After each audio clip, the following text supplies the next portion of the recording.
I told you yesterday that I want the Trump DOJ to investigate the EPIC mosque, a city built around a mosque outside of Josephine, Texas, in Collin County. And lo and behold, today, a day later, John Cornyn calls for the Trump DOJ, writes him a letter, to investigate. John Cornyn alleges the Community Capital Partners, who's one of the folks running this, they're all the same folks from different entities, but they're the same folks, is what has been uncovered according to different reports. But the group initially advertised, watch this, in violation of the Fair Housing Act. The group initially, Cornyn says he may have violated the Fair Housing Act. The group initially advertised that it would limit sales to only persons we believe will contribute to the overall makeup of our community. Does that sound discriminatory? Could you imagine if that was whites only, for example, instead of Muslims only? Whoa, that's incredibly damning evidence right there. Paxton's office also, Attorney General Ken Paxton's office, announcing today that he is expanding his investigation. He is now, his office has submitted records to requests to governments in Josephine, Plano, Richardson, and Wiley for communications, all communications between city leaders, the mosque, and the developer. We are going after them with a vengeance, and I like it very, very much. Now I want to switch gears to the Frisco track accused murderer. He has raised $414,000. You are arrested for murdering somebody in cold blood, in broad daylight. You tell him, touch me and see what happens, according to the reports. Have your hand in the bag, touch me and see what happens. So you're ready to do this. You're not threatened. You don't feel intimidated. It's either imminent, deadly force, or great bodily injury. And when you're sitting there and you have your hand in your bag and you say, touch me and see what happens, you're not afraid of dying or getting killed or great bodily injury. You're ready to go. So now he gets bailed out of jail.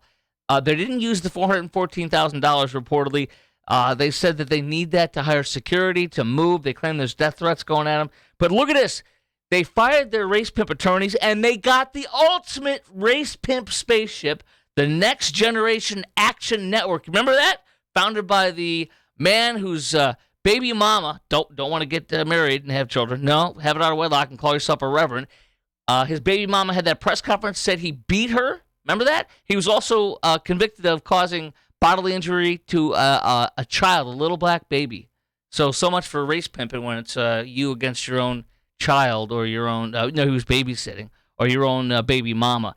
Anyways, I don't know if Dominique Alexander, the baby beater or the accused wife beater or baby mama beater, is involved, but Next Generation Action Network is his group. Race pimpery to the umpteenth degree. And then funny enough, and they're doing the announcements for them. They're doing like the announcements, literally for the family. So this is umpteenth to the umpteenth power of race pimpery. The attorneys that have just been hired for the accused murderer, Carmelo Anthony, he says threats and talk of a race war and all kinds of insanity isn't good for all of us. Wait a minute. You're talking about race war? Excuse me. You're the one hiring the mothership of race pimp outfits there, the Next Generation Action Network. And not only did Carmelo Anthony, according to the reports, grab his bag, open it, and reach inside, touch me and see what happens, and then reportedly he stabbed and murdered, according to the arrest reports, the young man there who unfortunately is no longer with us, Austin Metcalf. But I wanted to tell you this too. Remember this, the officer says, talked about he allegedly did it, and he says, I didn't allege, I did it. So we know he's as guilty as all get out, according to the reports and the police. Want to give you some other good news here. Kristi Noem, her made-for-TV approach to Homeland Security is miffing off, according to the Wall Street Journal, a lot of the foot soldiers. She may have hindered some of their raids, may have tipped off some of the people by having her Ice Barbie pictures while they're in the middle of their raids, although her staff said that the picture that she put out there was towards the end of the raid anyways. I'm a big fan of Jesse Kelly. I get to fill in for Jesse Kelly on Premier Radio Networks from time to time.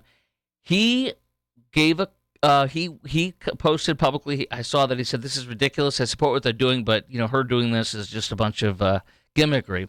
And I know it is. I know it is. Jesse's right, but here's the thing. I don't have a problem with it. Why? Imagery. Showing the head of the Department of Homeland Security standing there on raids. There's a picture of her on doing a mission with the Coast Guard. There's a picture of her doing ice raids, all sorts of stuff. Ice Barbie is her nickname, right? I don't have a problem with it, though, because it's scaring the crap out of the illegals, and that works. That's good. The more we show this kind of crazy stuff going on and sell it and flash it, and they had a $200 million commercial campaign they're working on with all this and doing part of it, executing it. I don't have a problem with it, though. I understand Jesse's right. It's all for showmanship and stuff. It doesn't do anything but showmanship, but I like it because it's classic Trump. People are blaming Kristi Noem for doing this, but I actually think Trump wants her to do this because he's all about visuals. Like you've seen the Houthis getting attacked by our great warriors in the Navy and Air Force and such. And the production value on these videos is incredible. Many of them are tweeted out on my Twitter feed. Follow me on Twitter at Chris Croc Show. So literally, I got no problem with it because, yes, it's flashy. Yes, it's kind of ridiculous looking. But you know what? It's making a statement, and I like the statement. By the way, I went nuts on this for weeks. You know this. The State Fair of Texas is not the State Fair of Texas.